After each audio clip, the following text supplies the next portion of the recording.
Bonjour à toutes et à tous et bienvenue pour ce 7e review de fin de saison 2024 de la Formule 1 avec l'écurie qui a terminé 4e au championnat constructeur, l'écurie allemande Mercedes, une saison en dents de scie pour ceux-ci. Alors, tout d'abord, les trois questions que j'avais posées en début de saison dans mon preview. La première, c'était l'équipe peut-elle redevenir l'adversaire numéro 1 de Red Bull? Là, je parlais bien sûr dans l'éventualité que Red Bull domine encore le championnat, comme tout le monde s'y attendait en début de saison. Eh bien, Mercedes a été une voiture menaçante sur certains Grands Prix. Toutefois, si on prend le plus récent exemple, c'est-à-dire de domination, c'est-à-dire le Grand Prix de Las Vegas, le problème, c'est que Mercedes, j'ai l'impression qu'ils ne comprenaient pas vraiment pourquoi ils étaient performants. Et ça arrivait sur certains Grands Prix, ce qui n'est pas nécessairement très, très rassurant pour l'écurie allemande. Ils ont été menaçants sur certains Grands Prix, on va se le dire, seulement certains. Je pense à la Grande-Bretagne, à l'Autriche un peu, à la Belgique, puis à Las Vegas, mais une grosse saison en dents de scie pour Mercedes, souvent pas dans le coup, contrairement à Red Bull, à Ferrari ou à McLaren. Donc, une saison, je dirais pas oubliée, mais un peu décevante quand même pour l'écurie allemande, je pense. La deuxième question, c'était George Russell peut-il se soulever d'une saison difficile en 2023? Eh bien, absolument. George Russell, en fin de saison, il avait l'air d'être en mission. Oui, il y a eu toutes les histoires de drama avec Max Verstappen notamment, mais George Russell, en fin de saison, il était vraiment un des meilleurs pilotes de la grille, puis en tout cas, moi et mon ami, on est sur un certain consensus pour se dire que George Russell est potentiellement top 5 pilote de la grille, en tout cas en se basant sur sa fin de saison. Il est en mission, il était très très performant, et en espérant pour lui que ça puisse se continuer de même pour l'année prochaine. Et la troisième question, la plus grosse, c'est qui va-t-on choisir pour remplacer Lewis Hamilton? On le sait, Lewis, il s'en va chez Ferrari en 2025. Qui pour remplacer? Finalement, ils ont porté leur dévolu sur leur jeune prodige, l'Italien Andrea Kimi Antonelli, après une saison quand même assez compliqué en Formule 2, on va se le dire. Pas réussi à jouer le haut du tableau très très souvent, donc j'ai peur un petit peu pour lui. Ça, j'en parler un petit peu plus tard. On va parler au review de saison maintenant. La saison en tant que telle de Mercedes, en 24 Grands Prix, les deux pilotes, deux Britanniques, Lewis Hamilton et George Russell, ils ont terminé 4e au championnat constructeur avec 468 points inscrits. Ils ont fait meilleur qualif P1, plusieurs pôles positions, toutes faites par George Russell au Grand Prix du Canada, de Grande-Bretagne, de Las Vegas et du Qatar. Et meilleurs résultats en course, des victoires, Lewis Hamilton 2, Grande-Bretagne et Belgique, et George Russell 2 aussi en Autriche et à Las Vegas.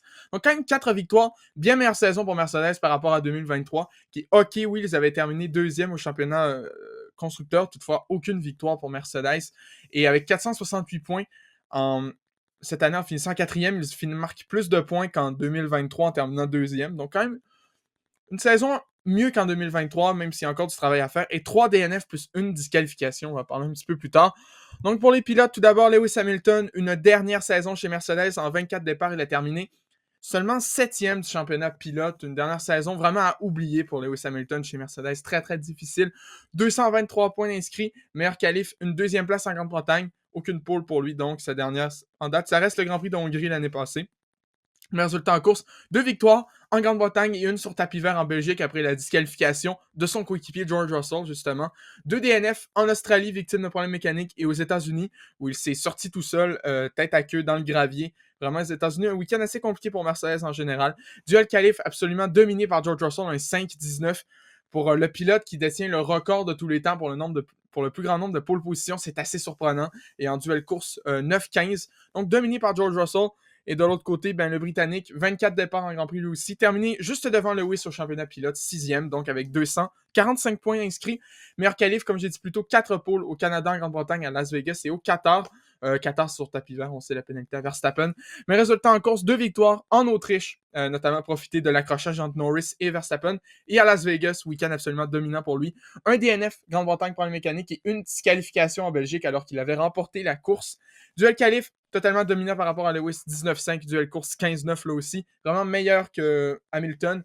Et c'est vraiment très très bien soulevé de sa saison compliquée en 2023. Très très concluant George Russell. Un pilote en mission et un pilote en progression en cette fin de saison 2024. Le point fort de la saison, c'est vraiment le Grand Prix de Las Vegas. Donc en fin de saison, ça faisait longtemps qu'on n'avait pas vu Mercedes aussi dominant sur un week-end pour vrai. Oui, Belgique, ils ont été dominants techniquement dans les faits. Ça restait un doublé. Toutefois, avant la disqualification de Russell, toutefois, Las Vegas, vraiment, Russell qui tape une pole magnifique, vraiment dominante. Lewis qui se rate un peu en qualif, sinon ça aurait probablement été un doublé. En qualif, en course, Hamilton, grosse remontée, réussit à finir 2e. Russell, absolument jamais menacé, à part peut-être en début de course. dominateur, Russell. Vraiment le gros point fort de la saison de Mercedes, quand même pour l'écurie allemande. Et maintenant, on peut parler quoi s'attendre pour 2025. Comme je l'ai dit plus tôt, George Russell, lui, reste pour une 4e saison consécutive. Toutefois, Lewis Hamilton, comme on sait, il s'en va. C'est l'Italien Andrea Kimi Antonelli qui s'en vient. Seulement 18 ans. Et surtout, en début de saison, ce que j'avais dit avec Antonelli, si Antonelli remportait le championnat de Formule 2, ou en tout cas avait une saison assez concluante, finissait dans le top 3, meilleur rookie, c'était le choix numéro 1 pour moi pour remplacer Hamilton. Toutefois, on l'a vu, il a fini quand même assez loin. Il n'a pas tant remporté de courses que ça. Il a fini loin du top 3. Même pas la meilleure recrue d'ailleurs, parce qu'on a eu Bortoletto qui a remporté le championnat en étant recrue. Donc, Andrea Kimi Antonelli, une saison en Formule 2 quand même relativement, avec la hype autour de lui, on va dire quand même assez relativement décevante. Puis là, il s'en vient chez Mercedes à 18 ans. Il y en a certains qui disent que c'est juste une raison parce que Toto Wolff est frustré de ne pas avoir réussi à aller chercher Verstappen, donc il s'est dit, bah, je vais amener mon prodige tout de suite. Mais j'ai vraiment l'impression puis que c'est vraiment trop tôt pour Antonelli, vraiment. J'ai peur qu'il se fasse détruire par Russell, puis ça risque d'être le cas d'ailleurs, surtout avec Mercedes. En plus, on le sait, Lewis, lorsqu'il a quitté McLaren en 2012 pour aller chez Mercedes à partir de 2013, on se disait ouais, c'est vraiment un mauvais choix. Puis finalement, il savait qu'à partir de 2014, Mercedes allait dominer. Vraiment, on dirait qu'il a senti quelque chose. Puis là, on sait, Lewis, il avait signé 2 ans chez Mercedes à la fin de 2023, décide de briser après une année, après 2024, s'en va chez Ferrari. Peut-être qu'il a senti un truc, il croit plus au projet Ferrari. Puis si Lewis croit plus au projet Ferrari que Mercedes, c'est peut-être que Mercedes, c'est peut-être pas tant glorieux l'avenir que ça s'en vient. En tout cas, ça, c'est des spéculations, comme on dit, mais on sait Mercedes, depuis la nouvelle réglementation de 2022, c'est vraiment la top team qui a plus de difficultés en 3 saisons de cette réglementation-là. C'est 5 victoires seulement, alors qu'on sait que 2014 à 2021, c'était une domination outrageuse.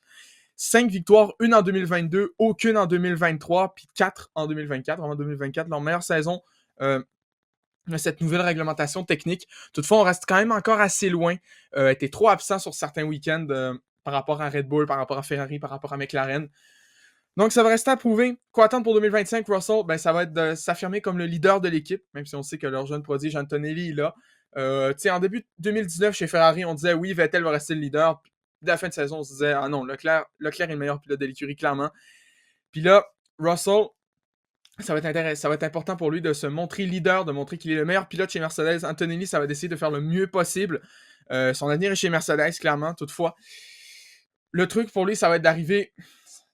Il va falloir voir s'il arrive pas un petit peu trop tôt, puis j'ai l'impression que c'est le cas. Il va être rushé, puis on l'a vu, il a poussé la voiture, puis en tout cas, ça va être intéressant à voir. Le but pour Mercedes, ça va être de se rapprocher du top 3. Il pourrait être capable de le faire. Toutefois, on sait, toutes les équipes vont mettre tous leurs efforts sur 2026, donc il n'y aura pas tant de développement. Les voitures vont être très similaires par rapport à cette année. Donc, en tout cas, ça va être approuvé là-dessus. Ça va être à voir. Toutefois, en tout cas, ça va être à voir pour Mercedes, donc ça va être intéressant à voir. Attendons les essais hivernaux puis la saison 2025. Donc, dites-moi en commentaire qu'est-ce que vous avez pensé de la saison de Mercedes, puis on se retrouve très bientôt pour la review de saison de l'écurie Red Bull.